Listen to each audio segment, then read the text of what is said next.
Assalamualaikum warahmatullahi wabarakatuh. Salam sejahtera bagi kita semuanya. Pertama-tama, saya ingin mengucapkan terima kasih kepada Ibu Nur Lutfiana selaku dosen pengampu mata kuliah Penelitian Sistem Informasi. Perkenalkan, kami dari kelompok H akan menyampaikan hasil penelitian kami yang berjudul Analisa Pemerataan Pendidikan Digital di Indonesia menggunakan algoritma C4.5. Selanjutnya, izinkan saya untuk memperkenalkan anggota kelompok H yang telah bekerja sama dalam penyusunan materi ini. Ada Bernard Errol Julio Laya, ada Muhammad Arjuna Ridho Pratama, Saripa Arhaningsi, Lindu Aji Pangestu, Muhammad Alwi Husaini, dan saya sendiri Melanda Claudia. Abstrak. Penelitian ini bertujuan untuk menganalisis tingkat pemerataan pendidikan digital di Indonesia dengan memanfaatkan teknik data mining. Data yang digunakan berasal dari Indonesia, School Dataset with Province Data yang mencangkup jumlah sekolah, guru, dan siswa di setiap provinsi. Pengelolaan data dilakukan menggunakan algoritma C4.5 melalui Rapid Miner untuk menghasilkan model pohon keputusan. Hasil penelitian menunjukkan bahwa jumlah guru serta rasio siswa terhadap sekolah merupakan faktor yang paling berpengaruh dalam menentukan kesiapan digital suatu wilayah. Pendahuluan, perkembangan teknologi informasi telah membawa perubahan signifikan dalam dunia pendidikan, terutama dalam penerapan pembelajaran digital dan daring. Namun, penerapan tersebut belum merata di seluruh wilayah Indonesia. Beberapa daerah masih menghadapi kendala berupa keterbatasan infrastruktur, akses internet, serta kemampuan literasi digital. Ketimpangan ini menunjukkan bahwa pemerataan pendidikan digital masih menjadi masalah penting yang perlu dianalisis secara lebih mendalam dan berbasis data. Metode penelitian. Penelitian ini menggunakan metode kuantitatif deskriptif dengan pendekatan data mining. Pendekatan ini dipilih karena mampu mengolah data dalam jumlah besar serta menemukan pola hubungan antar variabel pendidikan yang sulit diamati secara manual. Metode ini juga memungkinkan hasil analisis disajikan dalam bentuk model yang mudah dipahami. Selanjutnya akan dilanjutkan oleh teman saya, Muhammad Arjuna Ridho Pratama. Iya, saya akan membacakan identifikasi masalah. Yang pertama ada bahasa isi slide detailnya. Masalah utama dalam penelitian ini adalah ketidakmerataan kesiapan pendidikan digital di Indonesia. Ketimpangan distribusi sekolah, siswa, dan tenaga pendidik antar daerah berdampak langsung pada kualitas pelaksanaan pembelajaran digital. Oleh karena itu, diperlukan analisis berbasis data untuk mengidentifikasi faktor apa saja yang paling menentukan dalam pemerataan pendidikan digital. Selanjutnya, dan yang kedua, ada studi pustaka. Studi pustaka dilakukan dengan mengkaji berbagai penelitian sebelumnya terkait penerapan data mining dalam bidang pendidikan. Beberapa penelitian menunjukkan bahwa algoritma C4.5 memiliki kinerja yang baik dalam klasifikasi karena menghasilkan model pohon keputusan yang transparan dan mudah ditelusuri. Kajian ini menjadi dasar pemilihan algoritma C4.5 dalam penelitian kami. Selanjutnya, yang ketiga ada pengumpulan data. Data penelitian diperoleh dari Indonesia School Dataset with Province Data yang tersedia di platform Kaggle. Dataset ini berisi informasi jumlah sekolah, guru, dan juga siswa di setiap provinsi, sehingga mampu menggambarkan kondisi sumber daya pendidikan di Indonesia secara nasional. Pemilihan dataset ini dilakukan karena relevan dengan tujuan penelitian dan memiliki cakupan data yang luas. Baik, selanjutnya akan dilanjut oleh teman saya, yaitu Hani. Baik, untuk selanjutnya pengelolaan data. Pengelolaan data dilakukan menggunakan aplikasi Rapid Miner dengan mengikuti tahapan Knowledge Discovery in Database atau disebut juga KKD. Tahap pertama adalah data selection, yaitu memilih atribut yang relevan seperti jumlah sekolah, guru, dan siswa. Selanjutnya dilakukan oleh pre-processing untuk membersihkan data dari nilai kosong dan duplikasi agar kualitas data terjaga. Setelah itu, ada data ditransformasikan ke format yang sesuai dengan kebutuhan algoritma C4.5. Sebelumnya dilakukan proses klasifikasi. Tahapan ini sangat penting karena kualitas yang memengaruhi hasil model yang dihasilkan. Selanjutnya, nomor 5, di sini ada pengujian model. Pengujian model dilakukan dengan membagikan data menjadi data pelatihan dan data pengujian.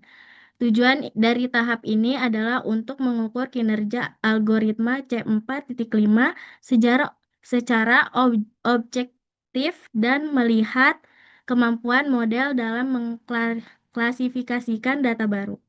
Hasil pengujian ini menjadi dasar evaluasi terhadap keakuratan model. Untuk selanjutnya, 6. Kesimpulan. Seluruh tahapan metode penelitian ini telah dilakukan secara sistematis, memulai dari identifikasi masalah hingga pengujian model. Dengan alur model, proses analisis dapat ditanggungjawabkan secara ilmiah dan menjadi dasar yang kuat untuk tahap hasil dan pembahasan untuk selanjutnya akan dilanjutkan oleh teman saya Alwi Husnaini. Baik, pada bagian ini kami menyajikan hasil analis data menggunakan algoritma C4,5. Analis ini bertujuan untuk melihat pola pemerataan pendidikan digital berdasarkan jenjang pendidikan dan distribusi sumber daya pendidikan.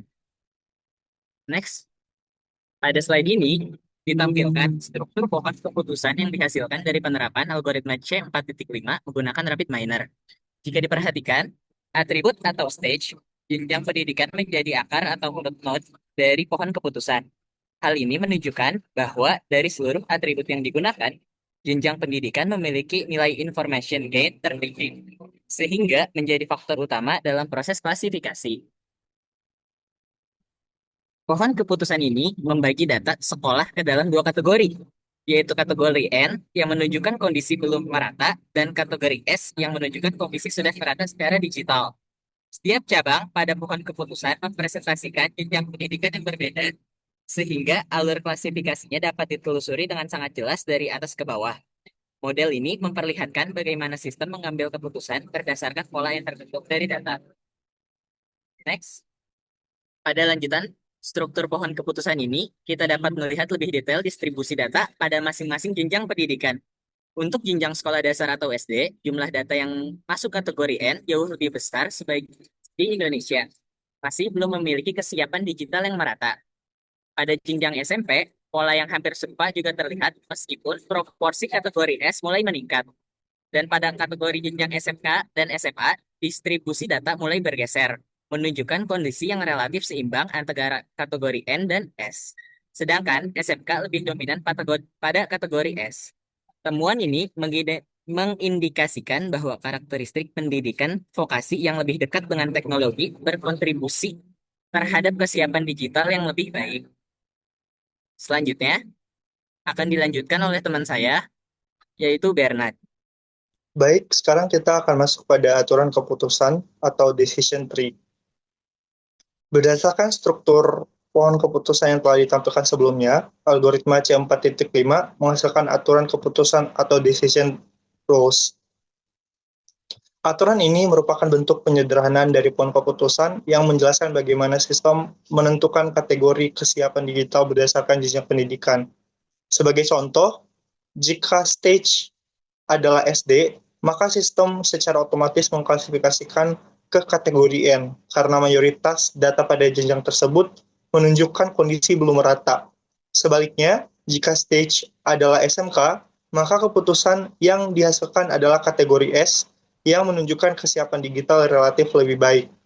Aturan-aturan ini bersifat deterministik dan mudah dipahami, sehingga sangat membantu dalam menjelaskan hasil analisis kepada pihak non-teknis.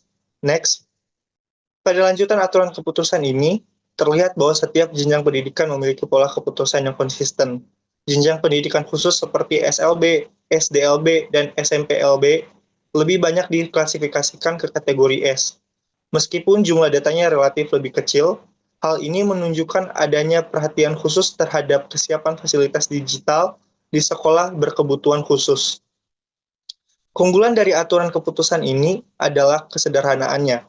Tanpa perhitungan yang kompleks, pengambilan kebijakan dapat langsung mengidentifikasikan jenjang pendidikan mana yang perlu menjadi prioritas dalam pemerataan pendidikan digital. Dengan demikian, aturan keputusan yang dihasilkan algoritma C4.5 tidak hanya bersifat akademik, tetapi juga aplikatif dan relevan untuk mendukung perumusan kebijakan pendidikan. Next, analisis kinerja model. Evaluasi model dilakukan menggunakan metode cross-validation. Hasil evaluasi menunjukkan bahwa algoritma C4.5 memiliki tingkat akurasi yang stabil meskipun jumlah data antar jenjang pendidikan berbeda. Struktur pohon yang sederhana juga menunjukkan bahwa model tidak mengalami overfitting dan tetap memiliki interpretabilitas yang tinggi. Next, berdasarkan hasil analisis, dapat disimpulkan bahwa jenjang pendidikan dasar masih memerlukan perhatian khusus dalam pemerataan pendidikan digital. Model C4.5 yang dihasilkan dapat dimanfaatkan sebagai dasar analisis bagi pemerintah untuk menentukan prioritas pendidikan fasilitas, instruktur, dan distribusi tenaga pendidik yang meningkat. Next, selanjutnya akan dilanjutkan oleh teman saya Aji. Oke, selanjutnya di sini saya akan menjelaskan kesimpulan. Penelitian ini menunjukkan bahwa pemerataan pendidikan digital di Indonesia masih bervariasi antar provinsi dan jenjang pendidikan. Faktor yang paling berpengaruh terhadap kesiapan digital adalah jumlah guru serta rasio siswa terhadap sekolah. Next slide. Selanjutnya ada saran. Untuk penelitian selanjutnya disarankan menambahkan variabel pendukung seperti tingkat akses internet, ketersediaan perangkat pembelajaran digital, serta tingkat literasi teknologi guru dan siswa. Penambahan variabel ini diharapkan dapat memberikan gambaran yang lebih komprehensif mengenai kesiapan digital setiap daerah. Selain itu, penelitian selanjutnya juga dapat membandingkan algoritma C45 dengan metode lain seperti random forest atau gradient boosting untuk mengetahui model yang paling optimal. Penggunaan data yang diperbarui secara berkala juga penting agar analisis mencerminkan kondisi aktual di lapangan. Next. Untuk penutup, penelitian ini membuktikan bahwa algoritma C45 mampu memberikan gambaran yang jelas, transparan, dan mudah dipahami terkait pemerataan pendidikan digital di Indonesia. Diharapkan hasil penelitian ini dapat menjadi referensi bagi pengembang kebijakan pendidikan digital yang lebih terarah dan berbasis data. Selanjutnya saya kembalikan ke moderator, Melanda. Baik, terima kasih untuk teman-teman atas pemaparan mengenai analisis pemerataan pendidikan digital di Indonesia menggunakan algoritma C4.5. Kami berharap hasil dari analisis ini dapat menjadi masukan dalam upaya meningkatkan pemerataan pendidikan digital di Indonesia. Terima kasih atas perhatiannya. Mohon maaf apabila ada kekurangan. Wassalamualaikum warahmatullahi wabarakatuh.